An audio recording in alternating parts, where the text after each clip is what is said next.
Baik, kita masuk hari ini dengan materi eksponen atau bilangan berpangkat. Ya. Apa itu bilangan berpangkat? Berpangkat itu adalah bilangan dengan perkalian berulang sebanyak X kali. Jadi kalau misalnya 6 pangkat 2 sama dengan 6 kali 6. Ada 2 kali perkaliannya. 2 angka 6 dikalikan.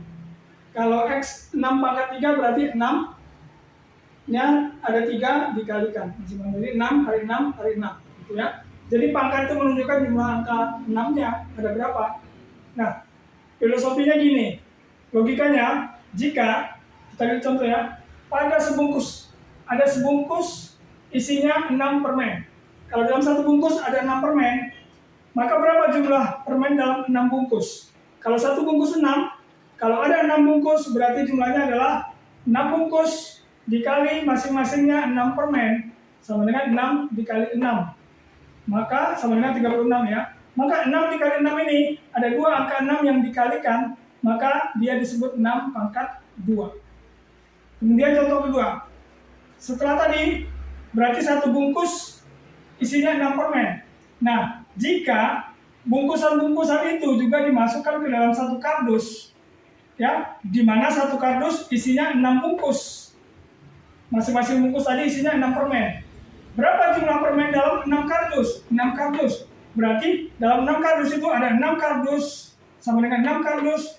Di dalamnya masing-masing ada 6 bungkus kali 6 bungkus. Di dalam masing-masing bungkus itu ada 6 permen kali 6 permen. Maka dia bisa kita tuliskan 6 dikali 6 dikali 6. Ya, 6 kali 6 kali 6. Ada 3 angka 6-nya, maka ditulis sama dengan 6 di pangkat 3. Ada 3 angka 6-nya dikalikan, maka dia bisa disebut 6 pangkat 3. Kalau kita jumlahkan hasilnya 219 permen. Nah, kemudian jika pada satu kontainer kardus-kardus tadi yang berisi 216 permen itu dimasukkan dalam satu kontainer. Masing-masing berisinya, masing-masing kontainer berisinya 6 kardus. Maka berapa jumlah permen yang ada dalam 6 kontainer? Nah, kalau satu kontainer isinya 6, sementara dalam kita mau 6 kontainer, berapa dalam 6 kontainer?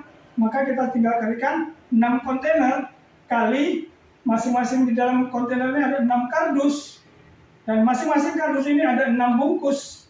Di mana di masing-masing bungkus ada 6 permen. Kita tinggal kalikan 6 kontainer kali 6 kardus kali 6 bungkus kali 6 permen. Maka kita sebut 6 kali 6 kali 6 kali 6 adalah 1, 2, 3, 4 angka 6-nya dikalikan, maka kita tuliskan dengan 6 pangkat 4. Nah, itulah dia bilangan berpangkat. Jadi perkalian berulang kelipatannya, atau berapa jumlah angka itu yang dikalikan. Itu dia pangkat ini menunjukkan jumlah angkanya yang dikalikan. Kalau 6 pangkat 4 berarti 4 buah angka 6-nya dikalikan. Nah, notasinya, cara menuliskan pangkat adalah A pangkat N, di mana A adalah angka yang dikalikan, basis atau angka yang dikalikan, dan N sama dengan pangkat atau eksponen adalah jumlah angkanya yang dikalikan ada berapa. Jadi kalau di sini ada 6, pangkat N berarti 6-nya dikalikan sejumlah N kali. Di sini 6 pangkat 3 berarti angka 6-nya ada 3 dikalikan. Di sini 6 pangkat N berarti ada angka 6 dipangkatkan dikalikan sebanyak N kali. Nah, sampai di situ cukup jelas ya filosofinya. Baru kemudian kita masuk kepada sifat-sifat. Nanti untuk menyelesaikan soal-soal itu akan banyak sekali kita menggunakan sifat-sifat eksponen. Yang pertama, sifat eksponen itu adalah jika suatu bilangan dipangkatkan dengan 0, maka hasilnya pasti 1. Maka di sini kalau kita lihat, misalnya ada angka 7 pangkat 0 itu sama dengan 1. Kalau ada angka 2 pangkat 0 sama dengan hasilnya 1. Ya, berapapun angkanya. Kalau angka 10 pangkat 0, maka hasilnya sama dengan 1. Ini rumus sifat-sifatnya ya. Kemudian yang kedua, sifat yang kedua adalah A pangkat 1 itu sama dengan A. Artinya, setiap bilangan yang dipangkatkan dengan 1, hasilnya adalah bilangan itu sendiri. Ya, contohnya, misalnya kalau ada 5 dipangkat 1, itu sama dengan hasilnya tetap 5. Kalau ada 7 dipangkat 1, maka hasilnya 7. Kalau ada 100 dipangkat 1, maka hasilnya adalah 100. Itu sifat yang kedua. Nanti ini kita nggak usah dihafal, tapi nanti kita akan ingat sifat-sifat ini dengan berlatih mengerjakan soal-soal. Kemudian sifat yang ketiga adalah kalau ada A dipangkatkan M dikali A dipangkatkan N. Perhatikan ya, basisnya sama. Misalnya 2 dikali 2, tapi yang 2 di sini pangkat 2, di sini A 2 pangkat 3. Tapi syaratnya A-nya harus sama, basisnya sama.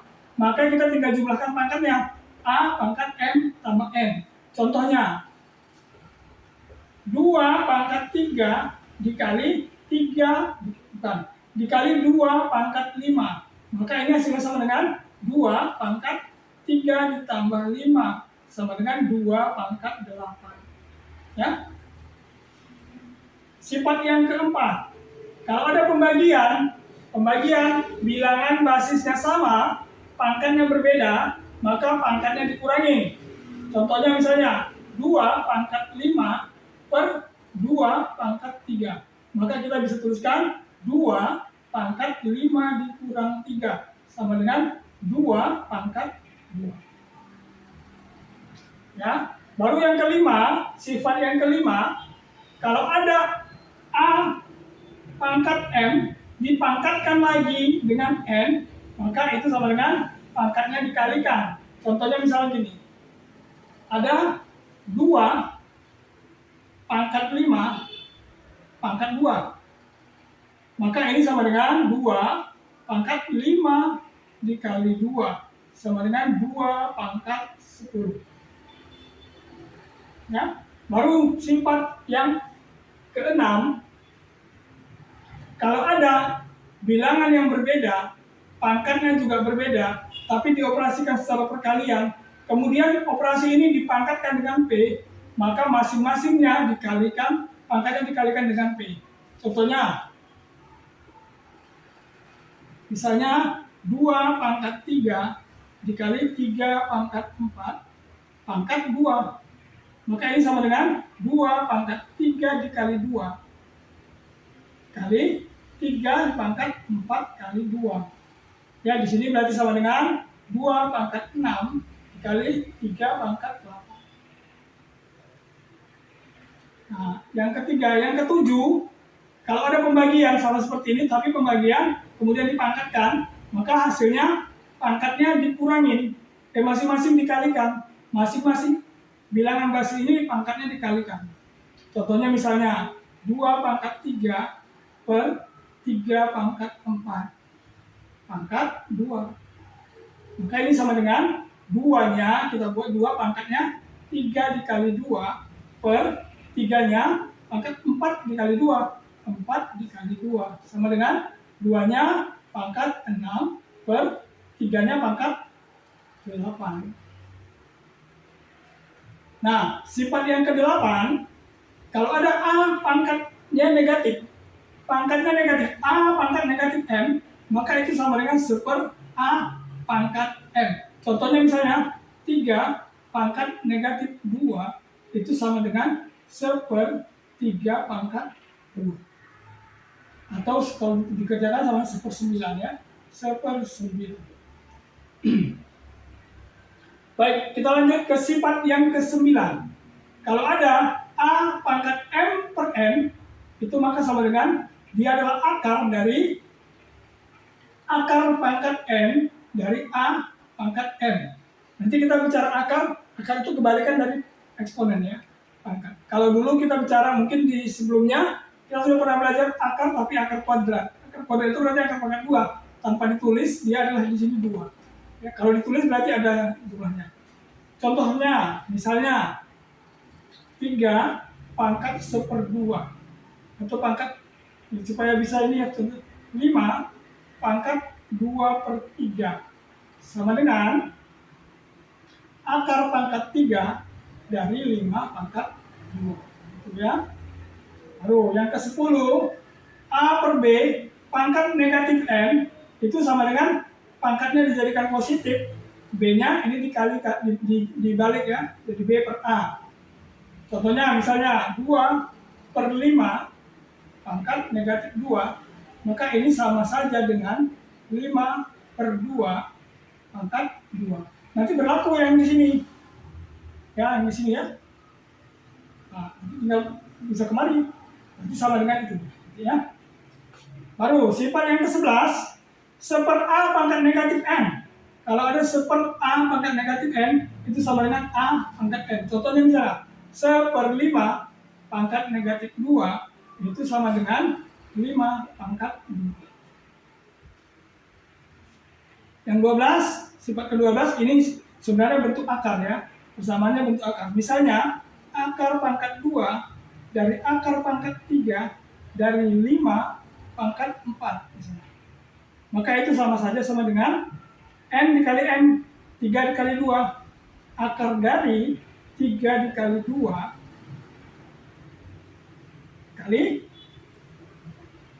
5 pangkat 4 sama dengan akar pangkat 6 dari 5 pangkat 4. Atau sama juga dengan P-nya di atas, misalnya juga di sini 4/5 pangkat N kali N, 3 kali 2 sama dengan 4/5 pangkat 6. Nah, seperti itu ya sifat-sifat ini. Ini contoh-contoh. Nanti kita akan lanjut kepada video berikutnya untuk membahas contoh-contoh soal dan latihan pada masing-masing sifat dari eksponen ini. Baik, untuk sementara ini kita cukupkan dulu. Kalau yang penting gini ya, sifat-sifat ini nggak harus dihafal semua, tapi harus diingat cara-caranya. Pahamkan bahwa inilah sifat-sifat dari eksponen itu. Nanti kita latihan, dari latihan itu kita akan banyak mengingat sifat-sifatnya. Kalau kita kenal, maka jadi sayang. Kata orang kan, kalau tak kenal, maka tak sayang. Kita mengenal eksponen dengan apa? Dengan sifat-sifatnya. Kenalilah sifat-sifatnya, maka semua soal eksponen akan menjadi mudah. Oke.